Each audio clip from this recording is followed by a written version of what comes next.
Good morning પ્રિય વિદ્યાર્થીઓ, મજામાં બધા? હવે આપણે ચેપ્ટર નંબર જે ન્યુક્લિયસ ચાલી રહ્યું છે 13મું ચેપ્ટર, એમાં આપણે ખૂબ જ સરસ મજાનો ટોપિક એવો પ્રશ્ન નંબર 7 ભણીએ. આ ખૂબ જ એટલે ખૂબ જ અગત્યની થિયરી છે. બધા વિદ્યાર્થીઓ ખાસ ધ્યાન આપજો. ન્યુક્લિયસની દળ ક્ષતિ સમજાવીને ન્યુક્લિયસની બંધન ઉર્જાનું સૂત્ર મેળવો અને ન્યુક્લિયોન દીઠ બંધન ઉર્જા સમજાવીને સૂત્ર લખો. તો બોલો, ન્યુક્લિયસની દળ ક્ષતિ સમજાવીને ન્યુક્લિયસની બંધન ઉર્જાનું સૂત્ર મેળવો અને ન્યુક્લિયોન દીઠ બંધન ઉર્જા સમજાવીને સૂત્ર લખો. તો સૌથી પહેલા તો એક વાત બધાને ખ્યાલ જ છે. બોલો, ન્યુક્લિયસ શાનું બનેલું છે? પ્રોટોન અને ન્યુટ્રોનનું. તો બોલો, ન્યુક્લિયસ એ પ્રોટોન અને ન્યુટ્રોનનો બનેલો છે. તેથી તમે એવું કહી શકો, એટલે કે એવું કહેવું અપેક્ષિત છે, એટલે કે એવું કહી શકાય કે ન્યુક્લિયસનું દળ એ ન્યુટ્રોન અને પ્રોટોનના વ્યક્તિગત દળના સરવાળા જેટલું હોવું જોઈએ. બધાને ખ્યાલ છે કે ન્યુક્લિયસ એ પ્રોટોન અને ન્યુટ્રોનનું બનેલું છે. તો પછી એવું કહેવું અપેક્ષિત છે, એટલે કે એવું કહેવું યોગ્ય છે કે ન્યુક્લિયસનું દળ એ ન્યુટ્રોન અને પ્રોટોનના વ્યક્તિગત એટલે કે સ્વતંત્ર દળોના સરવાળા જેટલું હોય છે. ન્યુક્લિયસનું દળ એ ન્યુટ્રોન અને પ્રોટોનના સ્વતંત્ર દળના સરવાળા જેટલું હોય છે. પરંતુ પ્રયોગો દર્શાવે છે કે ન્યુક્લિયસનું દળ કેપિટલ એમ હંમેશા પ્રોટોન અને ન્યુટ્રોનના વ્યક્તિગત દળના સરવાળાથી ઓછું હોય છે. તો આમ અહીં ઉર્જાનો તફાવત પડે છે. તો બોલો, કાયદેસર ન્યુક્લિયસ શાનું બનેલું છે? પ્રોટોન અને ન્યુટ્રોનનું. તો પછી ન્યુક્લિયસનું દળ એ ન્યુટ્રોન અને પ્રોટોનના વ્યક્તિગત દળોના સરવાળા બરાબર થવું જોઈએ. પરંતુ ન્યુક્લિયસનું દળ કેપિટલ એમ એ તેમાં રહેલા પ્રોટોન અને ન્યુટ્રોનના વ્યક્તિગત દળના સરવાળા કરતાં ઓછું થાય છે. હવે આ સમજવા માટે એક આપણે ઉદાહરણ આપીએ. બરાબર, ઉદાહરણ સમજજો. ઉદાહરણ આપણે આપીને સમજાવવા પ્રયત્ન કરીએ તો તમને વધારે ખ્યાલ આવશે. તો યાદ રાખજો કે ધારો કે કોઈ ન્યુક્લિયસ ZX એ વડે દર્શાવાય છે. તો ધારો કે ZX એ એક ન્યુક્લિયસનું દળ કેપિટલ M. બરાબર. તો બોલો, ધારો કે ન્યુક્લિયસનું દળ કેપિટલ M અને મુક્ત અવસ્થામાં એક પ્રોટોનનું દળ બરાબર MP અને એક ન્યુટ્રોનનું દળ બરાબર Mn. તો બોલો, એક પ્રોટોનનું દળ બરાબર MP, એક ન્યુટ્રોનનું દળ બરાબર Mn. બધાને ખબર છે પ્રોટોનની સંખ્યા Z અને ન્યુટ્રોનની સંખ્યા N બરાબર A-Z વડે દર્શાવાય છે. તો તમે એક વાત તમે સમજી શકો છો કે બોલો, ન્યુક્લિયસનું દળ કેપિટલ M એ બોલો એક પ્રોટોનનું દળ MP, તો Z પ્રોટોનનું દળ ZMP, એક ન્યુટ્રોનનું દળ Mn, તો N ન્યુટ્રોનનું NMN. તો બોલો, કહી શકો છો કે ન્યુક્લિયસનું કુલ દળ કેપિટલ M તેમાં રહેલા પ્રોટોન અને ન્યુટ્રોનના સ્વતંત્ર અવસ્થાઓના દળના સરવાળા કરતાં ઓછું હોય છે. તો બોલો, ન્યુક્લિયસના દળની સંજ્ઞા કેપિટલ M, એક પ્રોટોનનું દળ MP, તો આવા Z પ્રોટોન હોય તો Z પ્રોટોનનું દળ ZMP, એક ન્યુટ્રોનનું દળ Mn, તો આવા n ન્યુટ્રોન હોય તો એનું દળ nmn, હા કે ના? તો બોલો એક પ્રોટોનનું દળ mp, તો આવા z પ્રોટોન હોય તો કુલ પ્રોટોનનું દળ zmp, એક ન્યુટ્રોનનું દળ mn, તો આવા n ન્યુટ્રોન હોય તો nmn થાય, હા કે ના? અહીંયા બાજુમાં થોડી મિસ્ટેક છે, n બરાબર z માઇનસ a છે, ત્યાં a માઇનસ z કરી નાખજો. આ જે પેમ્પલેટ છે આ પેમ્પલેટમાં તમારે અહીંયા z માઇનસ a છપાણું છે, ત્યાં a માઇનસ z આવશે, એને ન્યુટ્રોન અંગ કહેવાય. n બરાબર a માઇનસ z.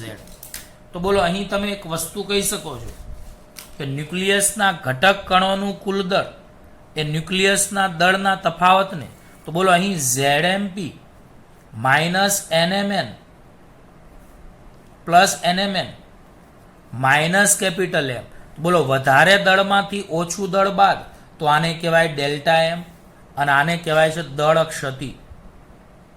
તો બોલો અહીં ન્યુક્લિયસનું દળ કેપિટલ M એ તેમાં રહેલા પ્રોટોન અને ન્યુટ્રોનના સ્વતંત્ર અવસ્થાઓના કુલ દળના સરવાળા કરતાં ઓછું હોય છે. આથી આ દળનો તફાવત zmp plus nmn minus capital M, આ જે દળનો તફાવત પડે એટલે કે વધારે દળમાંથી ઓછું દળ બાદ કરતા જે દળનો તફાવત આવે એ દળના તફાવતને દળ ક્ષતિ કહેવાય છે. તો બોલો દળ ક્ષતિ એટલે દળનો તફાવત. તમે અહીંયા zmp પ્લસ કેપિટલ N ના લખવું હોય તો a માઇનસ z mn પણ લખી શકાય. પેમ્પલેટમાં અહીંયા n પણ છપાણું છે, તો તમે એક કામ કરજો, જો a માઇનસ z લખવું હોય તો n ના લખતા અને a માઇનસ z ના લખવું હોય તો n લખજો. એટલે આપણે આ ચેકી નાખીએ, અહીંયા n જ રાખીએ. તો બોલો અહીં દળ ક્ષતિ ડેલ્ટા m બરાબર પ્રોટોનનું દળ વત્તા ન્યુટ્રોનના દળમાંથી ન્યુક્લિયસનું દળ બાદ આવી રીતે તમે લખી શકો છો. બરાબર છે? તો દળ ક્ષતિ કોને કહેવાય એની આપણે વાત કરી. બીજી એક વાત કે આઇન્સ્ટાઈનની દળ અને ઉર્જાની સમતુલ્યતા પરથી દળ ક્ષતિ એટલે દળનો તફાવત ડેલ્ટા M ને સમતુલ્ય ઉર્જા E બરાબર ડેલ્ટા mc² સૂત્ર અનુસાર ઉત્સર્જિત થાય છે, જ્યાં c એ શૂન્યાવકાશમાં પ્રકાશનો વેગ છે. બોલો અહીં આ જે દળ ક્ષતિ ડેલ્ટા M છે એને સમતુલ્ય ઉર્જા E બરાબર ડેલ્ટા mc² વડે ઉત્સર્જિત થાય છે, જ્યાં c શૂન્યાવકાશમાં પ્રકાશનો વેગ છે. તો મહેરબાની કરીને આના આધારે હું 5 દાખલા ચલાવવાનો છું, તો આ ખાસ યાદ રાખજો. તો બોલો ધારો કે કોઈ ન્યુક્લિયસ ZXA વડે રજૂ થાય છે. ન્યુક્લિયસનું કુલ દળ કેપિટલ M, મુક્ત અવસ્થામાં રહેલા એક પ્રોટોનનું દળ mp, એક ન્યુટ્રોનનું દળ mn. અહીં ન્યુક્લિયસનું દળ કેપિટલ M તેમાં રહેલા પ્રોટોન અને ન્યુટ્રોનના સ્વતંત્ર અવસ્થાના દળના સરવાળા કરતાં ઓછું હોય છે. બોલો એક પ્રોટોનનું દળ mp તો z પ્રોટોનનું zmp, એક ન્યુટ્રોનનું દળ mn તો n ન્યુટ્રોનનું nmn. અહીં બોલો zmp પ્લસ nmn વધારે દળમાંથી ઓછું દળ કેપિટલ M બાદ કરતા દળનો તફાવત ડેલ્ટા M મળે. આ દળના તફાવતને દળ ક્ષતિ કહેવાય છે. અને આઇન્સ્ટાઈનની દળ અને ઉર્જાની સમતુલ્યતાના સૂત્ર પરથી દળ ક્ષતિ ડેલ્ટા M ને સમતુલ્ય ઉર્જા E બરાબર ડેલ્ટા mc² મળે છે. અને આ ડેલ્ટા mc² જેટલી ઉર્જા એ ઉત્સર્જાય છે. અને અહીં ડેલ્ટા mc² જેટલી ઉર્જા શું થાય છે? ઉત્સર્જાય, જ્યાં c એ શૂન્યાવકાશમાં પ્રકાશનો વેગ છે. હવે આપણે એક કામ કરી શકીએ છીએ કે z પ્રોટોન અને n ન્યુટ્રોનને ભેગા કરવાથી જે ન્યુક્લિયસ બને છે તેના દળમાં ડેલ્ટા M જેટલો ઘટાડો થાય છે અને દળ અને ઉર્જાની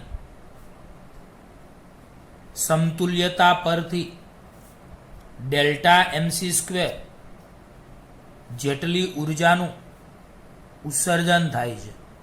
તો યાદ રાખજો, z પ્રોટોન અને n ન્યુટ્રોનને ભેગા કરવાથી જે ન્યુક્લિયસ બને છે તેના દળમાં ડેલ્ટા એમ જેટલો ઘટાડો થાય છે અને દળ અને ઉર્જાની સમતુલ્યના સૂત્ર પરથી ડેલ્ટા એમ સી સ્ક્વેર સૂત્ર અનુસાર ઉર્જા ઉત્સર્જિત થાય છે.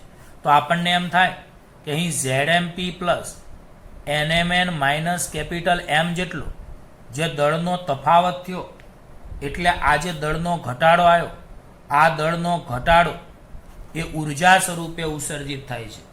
તો ઝેડ પ્રોટોન અને એન ન્યુટ્રોન ભેગા કરવાથી જે ન્યુક્લિયસ બને છે તેના દળમાં ડેલ્ટા એમ જેટલો ઘટાડો થાય છે અને આ ડેલ્ટા એમ જેટલો ઘટાડો એ દળ અને ઉર્જાની સમતુલ્યતાના આઇન્સ્ટાઈનના સૂત્ર મુજબ ડેલ્ટા એમ સી સ્ક્વેર જેટલી ઉર્જાનું શું થાય છે? ઉત્સર્જન થાય છે.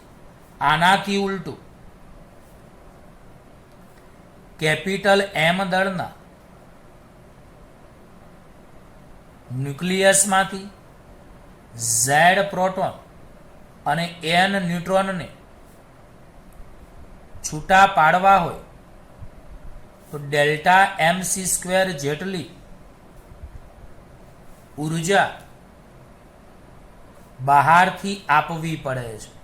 યાદ રાખજો કે આનાથી ઉલટું કે કેપિટલ એમ દળના ન્યુક્લિયસમાંથી જો ઝેડ સંખ્યાના પ્રોટોન અને એન સંખ્યાના ન્યુટ્રોનને જુદા પાડવા હોય છૂટા પાડવા હોય તો ડેલ્ટા એમ સી સ્ક્વેર જેટલી ઉર્જા બહારથી આપવી પડે છે. આ ઉર્જાને ન્યુક્લિયસની બંધન ઉર્જા ઈબી કહે છે. બી એટલે બાઉન્ડ, ઈ એટલે એનર્જી. બોલો આને કહેવાય ઈબી એટલે બાઉન્ડ એનર્જી, એને ગુજરાતીમાં કહેવાય બંધન ઉર્જા. તો બોલો આનાથી ઉલટું કે કેપિટલ એમ દળના ન્યુક્લિયસમાંથી ઝેડ પ્રોટોન અને એન ન્યુટ્રોનને છૂટા પાડવા હોય તો ડેલ્ટા એમ સી સ્ક્વેર જેટલી ઉર્જા બહારથી આપવી પડે છે, જેને ન્યુક્લિયસની બંધન ઉર્જા ઈબી કહે છે.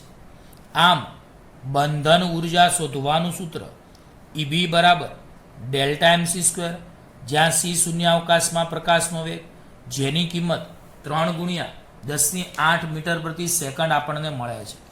બીજી એક વાત આપણે કહીએ અહીં આગળ કે જો અમુક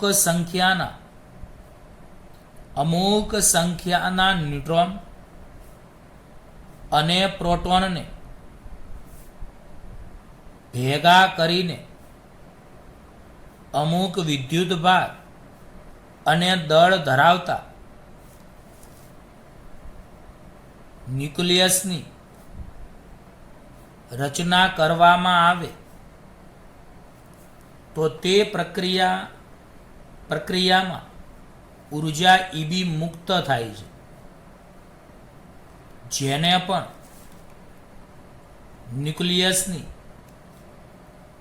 બંધન ઉર્જા કહે છે. બે રીતે ન્યુક્લિયસની બંધન ઉર્જાની વ્યાખ્યા આપી શકાય છે પ્રિય વિદ્યાર્થીઓ કે ઝેડ પ્રોટોન અને એન ન્યુટ્રોનને ભેગા કરવાથી જે ન્યુક્લિયસ બને છે તેના દળમાં ડેલ્ટા એમ જેટલો ઘટાડો થાય છે અને દળ અને ઉર્જાની સમતુલ્ય ઉર્જા ડેલ્ટા એમ સી સ્ક્વેર ઉત્સર્જાય છે. આમ અહીં કહી શકાય કે અહીં આનાથી ઉલટું એમ દળના ન્યુક્લિયસમાંથી ઝેડ પ્રોટોન અને એન ન્યુટ્રોનને છૂટા પાડવા હોય તો ડેલ્ટા એમ સી સ્ક્વેર જેટલી ઉર્જા બહારથી આપવી પડે, જેને ન્યુક્લિયસની બંધન ઉર્જા કહે છે.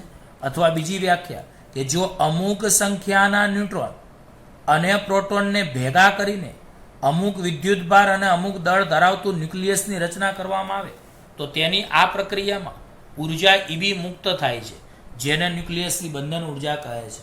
બોલો જો અમુક સંખ્યાના ન્યુટ્રોન અને પ્રોટોનને ભેગા કરીને અમુક વિદ્યુતભાર અને દળ ધરાવતા ન્યુક્લિયસની રચના કરવામાં આવે તો આ પ્રક્રિયામાં પણ ઉર્જા ઈબી મુક્ત થાય છે, જેને ન્યુક્લિયસની બંધન ઉર્જા કહે છે. બીજી એક વાત કે ન્યુક્લિયસની બંધન ઉર્જા ઈબીને ન્યુક્લિયોનની કુલ સંખ્યા વડે ભાગવાથી ઈબીએન એટલે કે ન્યુક્લિયોન દીઠ બંધન ઉર્જા મળે છે. યાદ રાખજો કે બોલો ન્યુક્લિયસની ઈબી એટલે ન્યુક્લિયસની બંધન ઉર્જા. તો બોલો ન્યુક્લિયસની બંધન ઉર્જા ઈબીને ન્યુક્લિયોનની કુલ સંખ્યા વડે ભાગવાથી ન્યુક્લિયોન દીઠ બંધન ઉર્જા મળે છે. યાદ રાખજો ફરીવાર કે ન્યુક્લિયસની બંધન ઉર્જા ઈબીને ન્યુક્લિયોનની કુલ સંખ્યા એ વડે ભાગવાથી ન્યુક્લિયોન દીઠ બંધન ઉર્જા EBN મળે છે. અને બીજી એક વાત, આ ન્યુક્લિયોન દીઠ બંધન ઉર્જા EBN એ ન્યુક્લિયસના સ્થાયીપણાનું માપ છે. ન્યુક્લિયોન દીઠ બંધન ઉર્જા EBN એ ન્યુક્લિયસના સ્થાયીપણાનું માપ દર્શાવે છે. બીજું, ન્યુક્લિયોન દીઠ બંધન ઉર્જાને ન્યુક્લિયસના વ્યક્તિગત ન્યુક્લિયોનને છૂટા પાડવા માટે જરૂરી એવી ન્યુક્લિયોન દીઠ સરેરાશ ઉર્જા ગણી શકાય. બોલો, ન્યુક્લિયોન દીઠ બંધન ઉર્જાને ન્યુક્લિયસમાં રહેલા પ્રોટોન કે ન્યુટ્રોન એટલે કે ન્યુક્લિયોનને છૂટા પાડવા માટે જરૂરી એવી ન્યુક્લિયોન દીઠ સરેરાશ ઉર્જા ગણી શકાય છે. તો આ તો સિમ્પલ છે, પણ આના આપણે 4-5 દાખલા ભણીશું ને પ્રિય વિદ્યાર્થીઓ, ત્યારે આ થિયરીમાં વધારે ખ્યાલ આવશે. તો બોલો, ન્યુક્લિયોન દીઠ બંધન ઉર્જાને ન્યુક્લિયસના વ્યક્તિગત ન્યુક્લિયોનને છૂટા પાડવા માટે જરૂરી એવી ન્યુક્લિયોન દીઠ સરેરાશ ઉર્જા ગણી શકાય છે.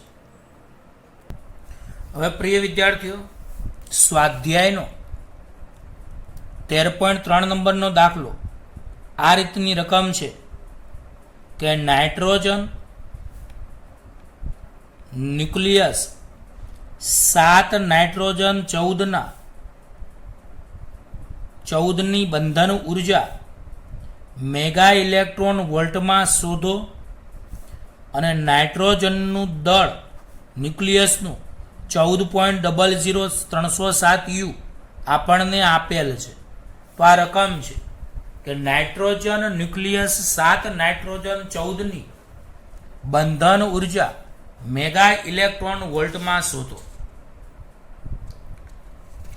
બરાબર છે? બોલો, કેમાં શોધવાની છે? મેગા ઇલેક્ટ્રોન વોલ્ટમાં. તો એક વાત તમને સમજાવી દઉં કે 7 નાઇટ્રોજન 14માં બોલો પ્રોટોન કેટલા છે? Z બરાબર, તો 7. બોલો ન્યુટ્રોન કેટલા છે? તો N બરાબર A-Z એટલે કે 14 - 7 7. બોલો 7 નાઇટ્રોજન 14માં પ્રોટોનની સંખ્યા Z બરાબર કેટલી? 7. બોલો ન્યુટ્રોનની સંખ્યા N બરાબર A-Z એટલે 14 - 7 એટલે 7. બીજી એક વાત યાદ રાખજો, એક પ્રોટોનનું દળ બધાએ મોઢે યાદ રાખવાનું છે. થિયરીમાં આપણે આવી ગયું 1.007825 U. આ જ રીતે એક ન્યુટ્રોનનું દળ Mn = 1.008665 U લેવાય છે. તો આ તમારે મોઢે યાદ રાખવાનું છે. બોલો, એક પ્રોટોનનું દળ 1.007825 U લેવાય છે, આ આપેલું નહીં હોય. અને એક ન્યુટ્રોનનું દળ 1.008665 U લેવાય છે. બરાબર છે? અને બોલો 7 નાઇટ્રોજન 14 ન્યુક્લિયસનું દળ આપણને ખબર જ છે. બોલો કેટલું ખબર છે? તો M7 નાઇટ્રોજન 14 જે આપણને રકમમાં 14.00307 U આપેલું છે.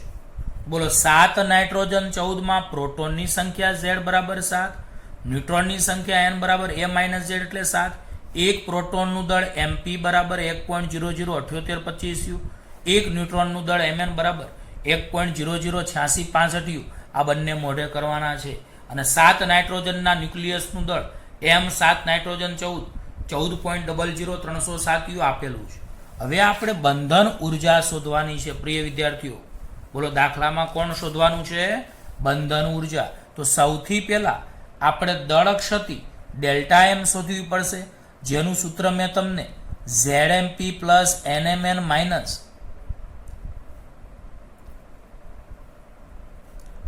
આ રીતનું મોઢે કરાવેલું છે. તો બોલો દળ ક્ષતિ ડેલ્ટા M બરાબર ZMP plus NMN minus M7 nitrogen 14. બોલો આમાં પ્રોટોનની સંખ્યા Z કેટલી છે? તો પ્રોટોનની સંખ્યા Z છે 7. બોલો પ્રોટોનનું દળ 1.007825 વત્તા ન્યુટ્રોનની સંખ્યા પણ 7.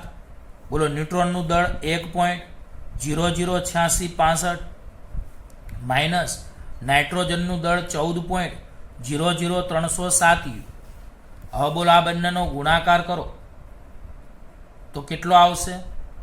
તો આ બંનેનો ગુણાકાર કરશો તો 7.05477 આવશે. આ બંનેનો ગુણાકાર કરો તો 7.06065 આવશે. -14.00307 યુ. હવે આ બંનેનો સરવાળો કરશો તો 14.11543 આવશે યુ -14.00307 યુ. અને બોલો આ બેની બાદ બાકી કરશો તો 0.11236 યુ. બોલો આ દળ ક્ષતિ ડેલ્ટા એમ આપણને મળી. પણ યાદ રાખજો 1 યુ બરાબર 931.5 મેગા ઇલેક્ટ્રોન વોલ્ટ. આ બધા યાદ રાખવાનું છે. બોલો 1 યુ બરાબર 931.5 મેગા ઇલેક્ટ્રોન વોલ્ટ. આ આપણે થિયરીમાં નથી આવ્યું, પણ યાદ રાખો 1 યુ બરાબર આપણે કેટલા આવ્યા હતા તો હું તમને સમજાવી દઉં. બોલો 1 યુ બરાબર કેટલા આવ્યા હતા આપણે? કોઈને યાદ છે? તો આપણે કામ કરવાનું, આ દાખલો આપણે ઉદાહરણનો પહેલો ભણી ગયા છીએ. સોરી, આ દાખલો હજી આપણે ઉદાહરણ 3 બાકી છે, પણ આ યાદ રાખજો 1 યુ દળ બરાબર 931.5 મેગા ઇલેક્ટ્રોન વોલ્ટ ઉર્જા. તો બોલો દળનું ડાયરેક્ટ ઉર્જામાં રૂપાંતર કરતું આ મૂલ્ય બધા યાદ રાખવાનું છે. બોલો 1 યુ બરાબર કેટલા? 931.5 મેગા ઇલેક્ટ્રોન વોલ્ટ. તો તમે મને કહો, આ જે ઉપરનું સૂત્ર ડેલ્ટા એમ છે એને આપણે ઉર્જામાં ફેરવવું હોય તો બોલો ન્યુક્લિયસની બંધન ઉર્જા, ન્યુક્લિયસની બંધન ઉર્જા એને ઈબી વડે દર્શાવાય. એટલે ઈબી બરાબર 0.11236 છે.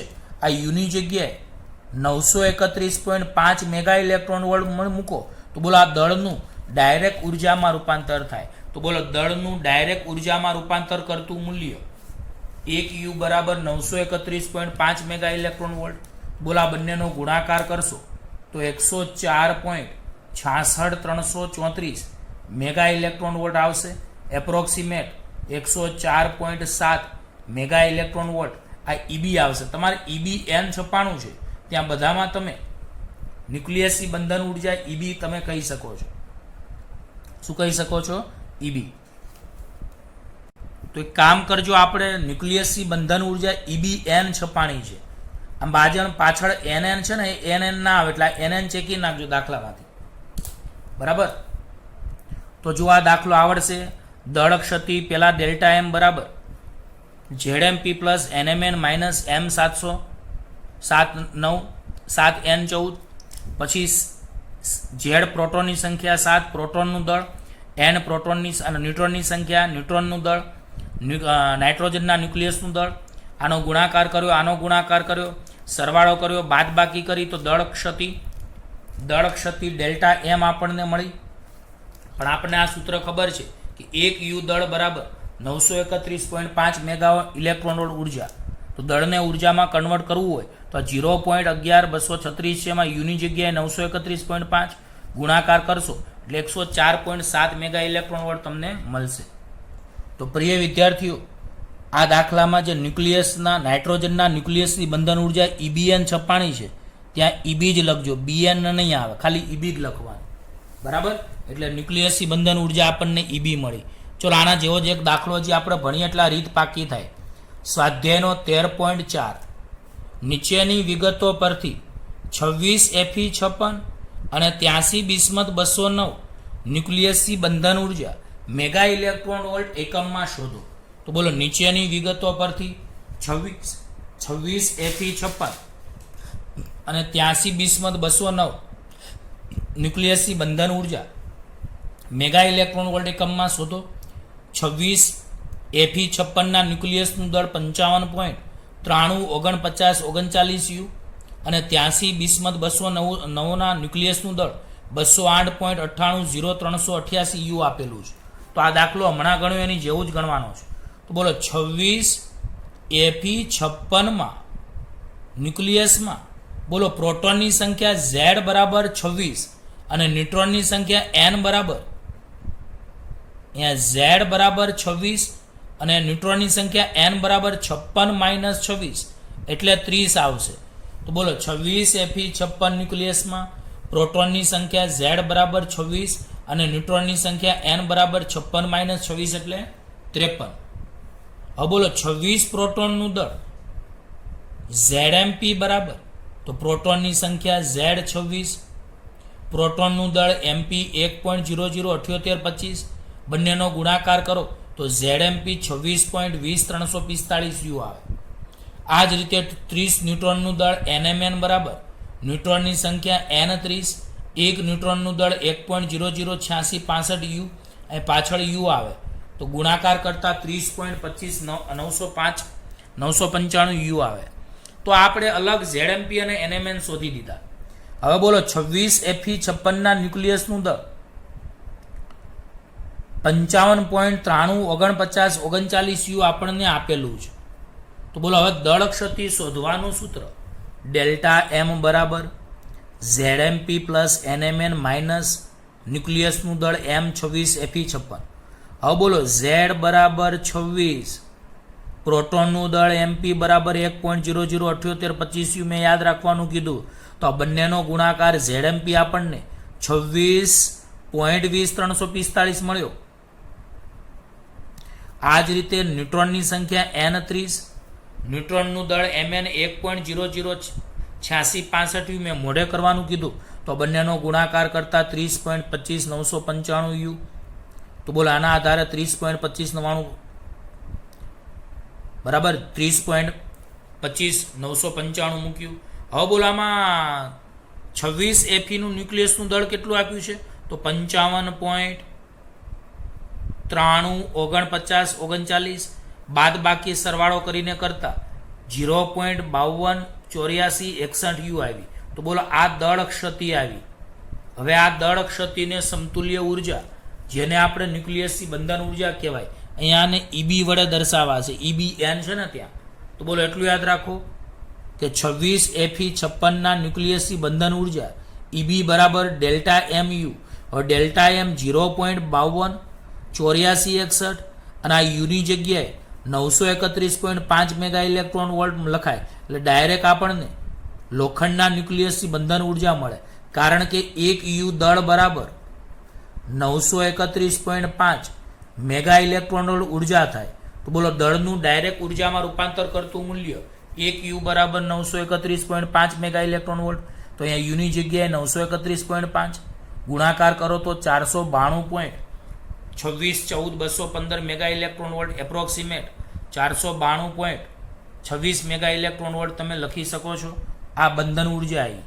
હવે પણ યાદ રાખજો 26 Fe ન્યુક્લિયસની ન્યુક્લિયન દીઠ બંધન ઉર્જા એટલે EB ભાગ્યા A, જેને EBN વડે દર્શાવાય. તો બોલો 26 Fe 56 ન્યુક્લિયસની ન્યુક્લિયન દીઠ બંધન ઉર્જા EBN બરાબર EB અપોન A. EB એટલે 492.26, A એટલે 56, ભાગાકાર કરતા 8.79 મેગા ઇલેક્ટ્રોન વોલ્ટ પ્રતિ ન્યુક્લિયન મળે. તો આ એક દાખલો અહીંયા પૂરો થયો. લોખંડના ન્યુક્લિયસની બંધન ઉર્જા EB બરાબર 492.26 ME મેગા ઇલેક્ટ્રોન વોલ્ટ, અને આ 26 Fe 56 ન્યુક્લિયન દીઠ બંધન ઉર્જા EBN બરાબર EB અપોન A, એટલે 492.26 ભાગ્યા 56, એટલે લોખંડના ન્યુક્લિયસની એક ન્યુક્લિયન દીઠ બંધન ઉર્જા 8.79 મેગા ઇલેક્ટ્રોન વોલ્ટ આપણને મળી. ચલો આ જ રીતે 83 બિસ્મથ 209 ના ન્યુક્લિયસમાં Z બરાબર 83 પ્રોટોન અને N બરાબર 209 માઇનસ 83 બરાબર 126 ન્યુટ્રોન છે. હવે બોલો 83 પ્રોટોનનું દળ ઝેડએમપી બરાબર પ્રોટોનની સંખ્યા Z83, પ્રોટોનનું દળ 1.007825 યુ મેં મોઢે કરવાનું કીધું છે, ગુણાકાર કરતા આપણને ઝેડએમપી 83.649495 યુ આવશે. આ જ રીતે 126 ન્યુટ્રોનનું દળ એનએમએન બરાબર N ન્યુટ્રોનની સંખ્યા 126, ન્યુટ્રોનનું દળ 1.008665 યુ મોઢે કરવાનું કહ્યું છે, ગુણાકાર કરતા એનએમએન 127.09179 યુ આવે. તો ઝેડએમપી મળી ગયા, એનએમએન મળી ગયા. વળી રકમમાં આપણને 83 બિસ્મથ 209 ના ન્યુક્લિયસનું દળ M83 બિસ્મથ 209 બરાબર 208.980388 યુ આપણને આપેલું છે. તો બોલો હવે આપણે દળ ક્ષતિ ડેલ્ટા એમ બરાબર ઝેડએમપી પ્લસ એનએમએન માઇનસ ન્યુક્લિયસનું દળ બિસ્મથનું બાદ કરવાનું. તો આ સૂત્ર તો તમે જાણો જ છો. હવે ત્રીજો દાખલો આવ્યો એટલે આવડે જ. તો બોલો ઝેડએમપી આપણે આગળ 83.649495 શોધ્યા. NMN આપણે 127.091 શોધ્યા. અને આ બિસ્મથનું દળ આપણને આપ્યું હતું. તો બોલો આ બંનેનો તમે સરવાળો કરો, એમાંથી આ બાદ કરો તો 1.760877 એ દળ ક્ષતિ મળે.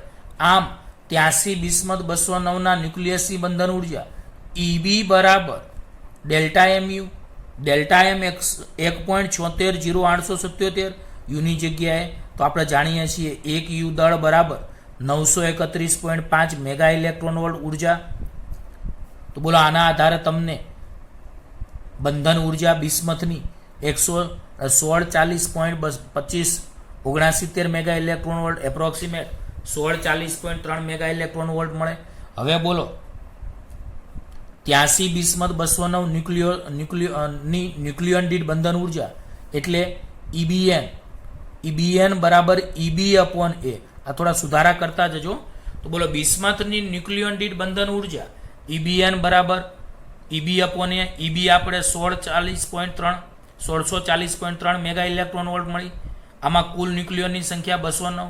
તો ભાગાકાર કરતા આપણને 7.848 મેગા ઇલેક્ટ્રોન વોલ્ટ એટલે કે 7.85 મેગા ઇલેક્ટ્રોન વોલ્ટ પ્રતિ ન્યુક્લિયન મળે. આમ આપણે 2 દાખલા ભણ્યા કે જેમાં તમને એક સરખી રીતના દાખલા, આમ તો 3 દાખલા ભણ્યા સરખી રીતના અને એક થિયરી. તો 26 Fe 56ની ન્યુક્લિયન દીઠ બંધન ઉર્જા 83 બિસ્મથ 209ની ન્યુક્લિયન દીઠ બંધન ઉર્જા કરતાં વધારે છે. અને આપણે જાણીએ પણ છીએ કે લોખંડની ન્યુક્લિયન દીઠ બંધન ઉર્જા સૌથી વધારે હોય છે. આથી મજબૂતમાં મજબૂત ધાતુ હોય તો એ લોખંડ છે. તો બોલો લોખંડની ન્યુક્લિયન દીઠ બંધન ઉર્જા સૌથી વધારે હોય છે. તો પ્રિય વિદ્યાર્થીઓ, આ લેક્ચરમાં આપણે આટલા સુધી રાખીએ. તમે દરરોજનું દરરોજ રિવિઝન કરતા રહેજો. આની પછીના લેક્ચરમાં ભણીએ. ઓકે, બાય બાય, ધન્યવાદ.